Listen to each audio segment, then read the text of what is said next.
Hey everybody, good morning. It's Kathy Klotz-Guest, and welcome to episode 6 of the S&M Brand Show. Happy Friday. Hope you're doing awesome. I am broadcasting through Be Live TV as my client, and I really like it. And I have my new blue snowball, my fancy smancy little mic here. It's got the best range and pickup of mics, and that way I don't have to have that mic right in my face with the pop filter. So those of you who join me every 10 a.m. PDT, Pacific time, we do this show. A lot of people watch it afterwards, so that's cool. Welcome, welcome. It's going to take a little notification to remind everybody. You can actually sign up to be notified when we do broadcast so that you get a little ping that says, hey, come see the show. So good morning, happy Friday, everybody. And I'm going to write something. Hey, y'all. Going to write that on there. If you're here, let me know you're here so I can see ya. Just give me a little, hey, Kathy, or whatever. So I see we have a couple people joining us. And you can post something in there, write a little something in there. And if you've got questions later on, by all means, just type that in there and we will get to that. So there's a lot of things to talk about today. And we are going to start off really quickly with just reminding everybody that next week we won't do the show Friday. I'll be on a plane to South by Southwest. But we will. Hey, Imran, good to see you. We will be broadcasting from the show, so I'm going to be trying to wrangle people. Hey, Stephanie, good morning. Although I don't know, I don't know if you're PDT or if you're in another part of the country, maybe it's afternoon. But so I will be trying to bring you little snippets from South by Southwest as I talk to different people about different things and bring you a little bit behind the scenes next week. And so our next broadcast, the next time will be the 17th.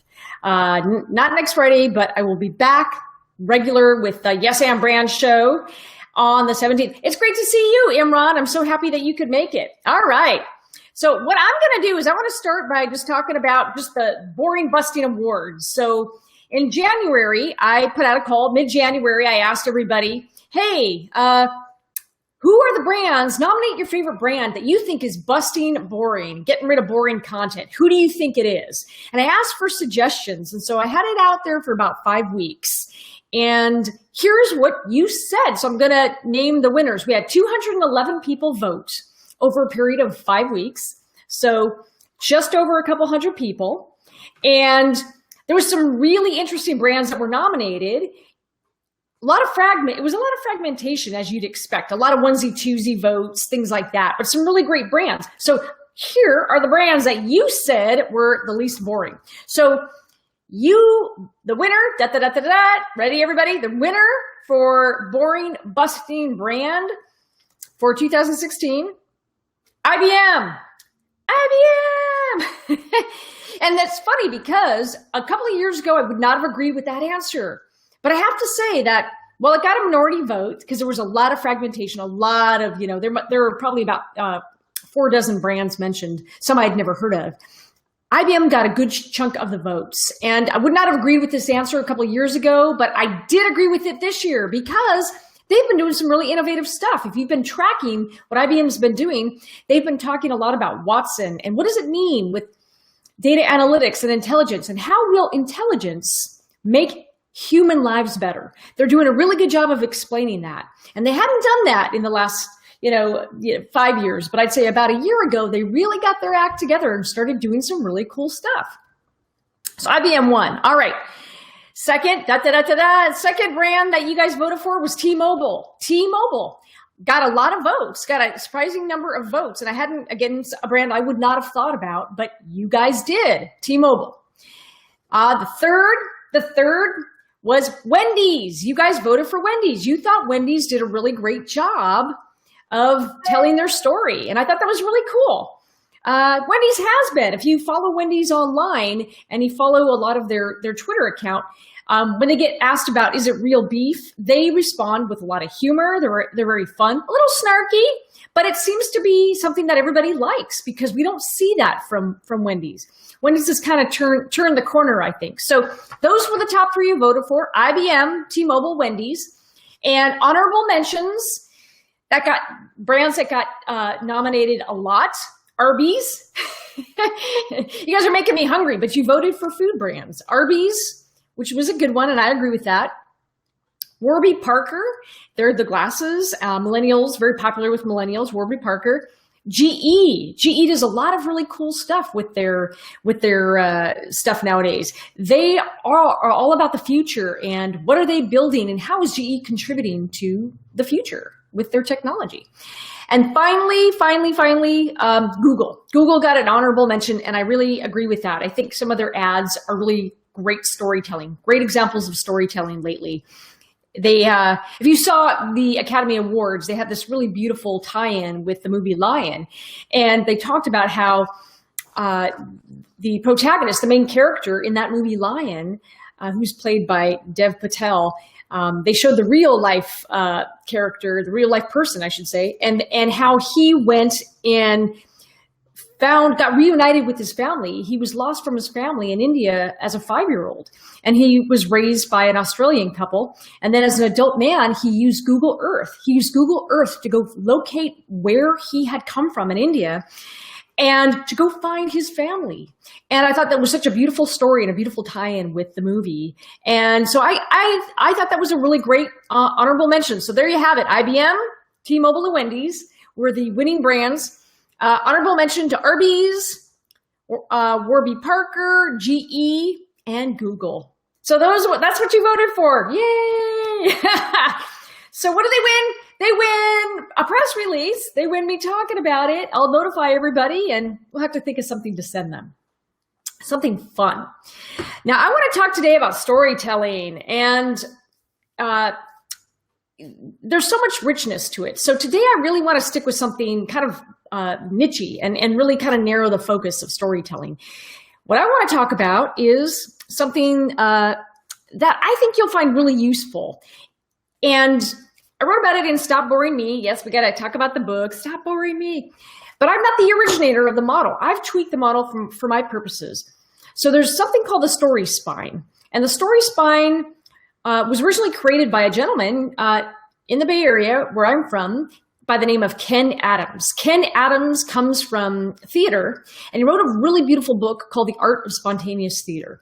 So Kenn Adams, Kenn with 2 N's, K-E-N-N Adams, created this model whereby, as improvisers, we create stories on stage. And as an improviser, and as somebody who's been doing comedy and storytelling on a stage, as well as a business stage for many, many years, it's very widespread and widely taught, but it's a way to think about storytelling on a stage and use it in other capacities, in other venues. And it was named the Story Spine by my colleague, Kat Koppett. So I want to give you a shout out, Kat Koppett, who codified it and gave it that name. And it's really a skeleton for thinking about your business story. So let me walk you through the model. It's also in my book. I talk about it. And it's a really simple model. Keep in mind, it is called the story spine for a reason, and we'll talk about that in a second, because you still need to flesh it out. It's not a fully fleshed out story, but if you follow this model, it will help you think about your story in a different way. So let me introduce the model to you, and then we'll walk through it. But I think it's a really powerful, great model, and if you're from the theater, or improv or any of those kinds of things, you probably have some familiarity with it. You may not realize the name of it. So again, it's called the Story Spine, and it is from a gentleman by the name of Kenn Adams, his work. So, all right, let me introduce to you, so you can see that. There you go. And don't worry, I'm going to post this on the, I will post it in the comments afterwards. So, but let me walk you through this. It basically goes like this.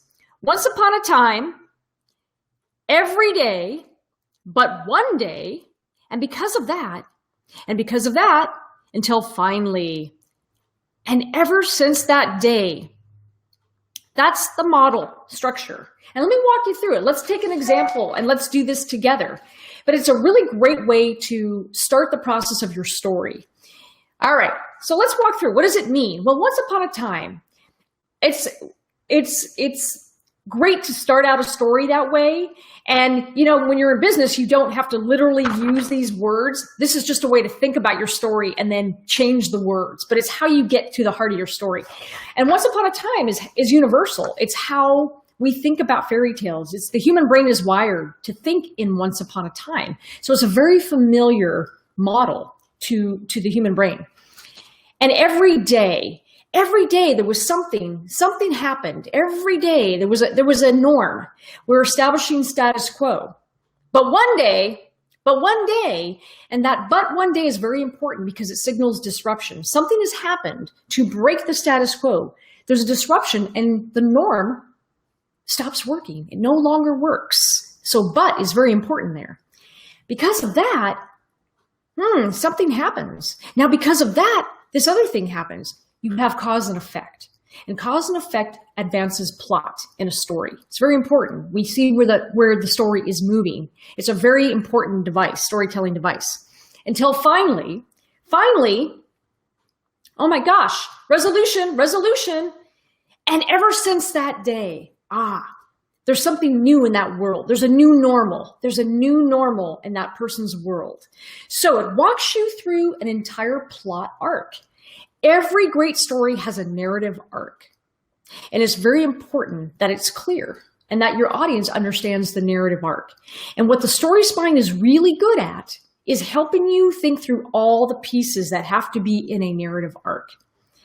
You still have to flesh it out. You still have to add what we call color to your narrative. But the story spine will at least get you to the place of thinking through all these different pieces that have to be there. So that's what this is. That's what this is. We're going to kind of give you a chance to, there you go. All right. So how does this work? How do we apply this? Well, let's take a product as an example. Maybe we think of, all right, your own story. Think about your own story. I'll kind of apply it briefly to mine, just as an example. So once upon a time, there was a marketing executive that worked in high tech, and she was paid well, and she put out a lot of communications that had a lot of jargon. And every day she'd go to work and she'd put out these communications that had lots of jargon and didn't mean a whole lot to anybody. She didn't like doing it.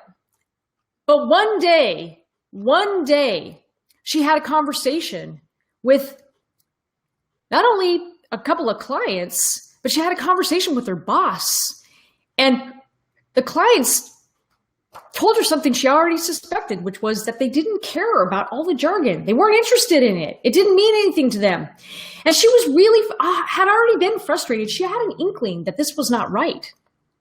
And because of that, she tried to change the system. She tried to get the company to get rid of jargon and to actually be more human in their communications.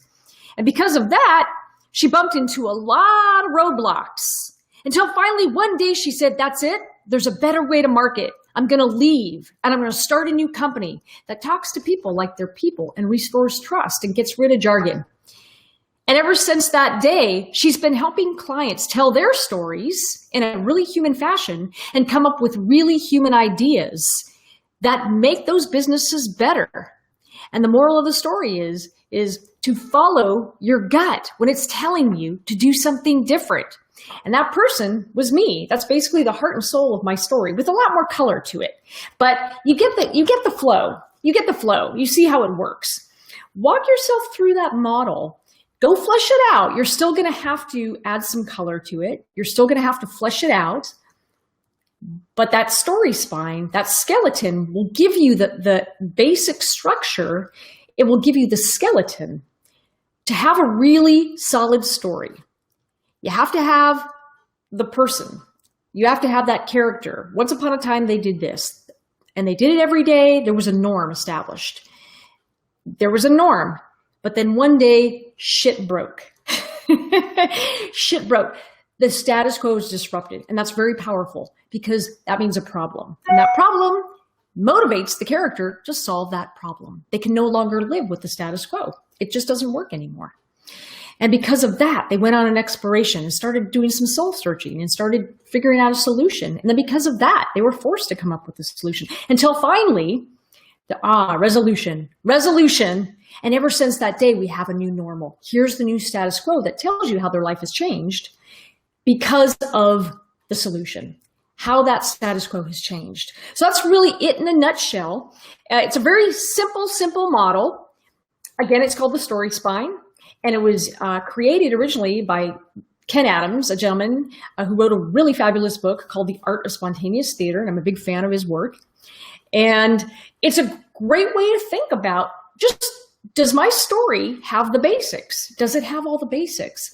Now, my book, Stop Boring Me, for those of you that just joined, yay, the book, Stop Boring Me, I modify his model, and I modify it to work for my needs in business and how I've applied it.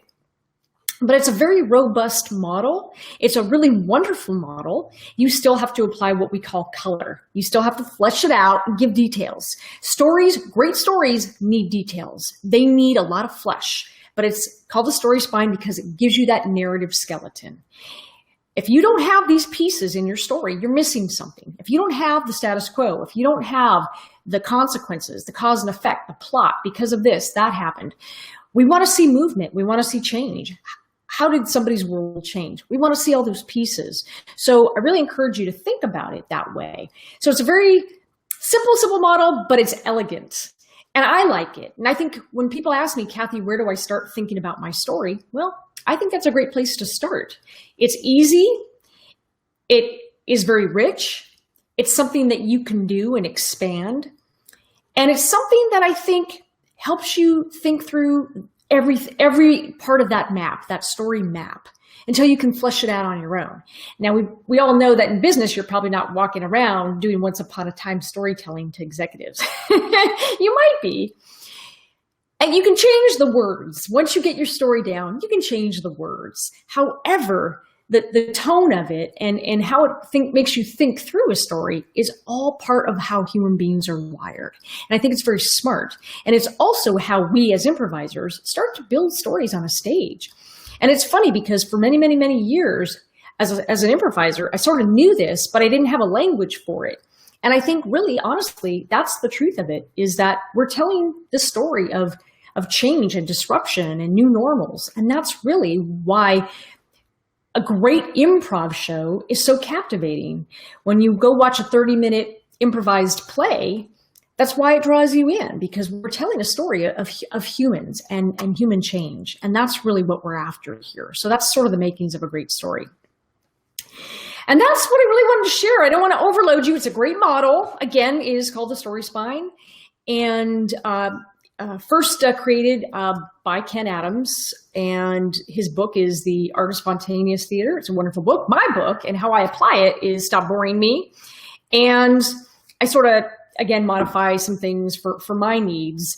But it is a robust model. I hope you use it. If you're not sure where to start, sometimes when you have a new story to tell, take the simplest road. The simplest way to tell that story is going to be the best way. It's Occam's razor. And the simplest explanation is going to be the best one. Start there. Start with that story spine before you get too complicated. Start fleshing it out and get yourself a whiteboard and start testing that story. And once you start testing it and getting feedback, you know where to expand it. You know how to expand it. You can add what we call color. You can add richness to your character. You can add richness to the scenarios. You can add richness to the plot. But at least having a roadmap of where you want to take that story is really important. And so you can think of the story spine as sort of your roadmap, your basic roadmap. So that's really it in a nutshell. I think it's a fabulous model. And lucky you, for the people who watch this, you're going to get something very cool in that model that, you know, the people who don't watch this aren't going to have, and you're just going to be so smart about it. So that's all I wanted to share today. I know it's Friday. I know everybody's busy, but I really think you'll get a lot out of it.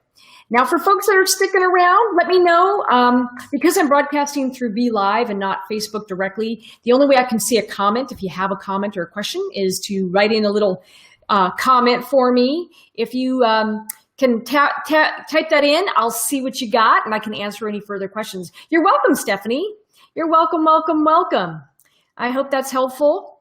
I hope you do something with it. And here's what I ask. If you use it, come back and let me know what worked for you. How did you use it? How did you apply it? And how did that model work for you? I always like to know. You are most welcome. Imran, so good to see you. It's such a pleasure. I haven't seen you on one of these in a while. So hope everything is great for you.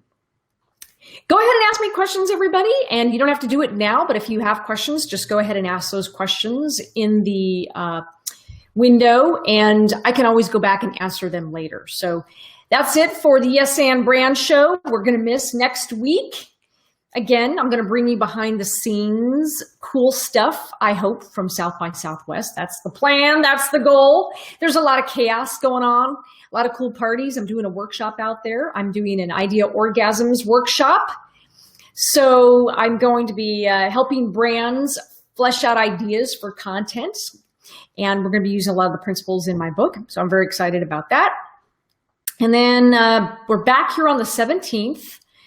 And after, thank you. I will have a great time, Stephanie. It's going to be a lot of fun. It's going to be a whirlwind. It's going to be a lot of stuff happening. It's a little chaotic, but I think it'll be a lot of fun. And what I'll do is, on the 17th, I'll give you a little debrief on some cool stuff that I saw at South by Southwest. And we'll make that show kind of an interactive Ask Kathy Anything kind of deal. And you can ask me whatever, about South by Southwest. So, all right, everybody. Fridays, you've got a lot going on, and I do too. And I want you to have a magical, wonderful, crazy, good weekend. All right, everybody. We will see you 2 weeks from today. Take care. Bye.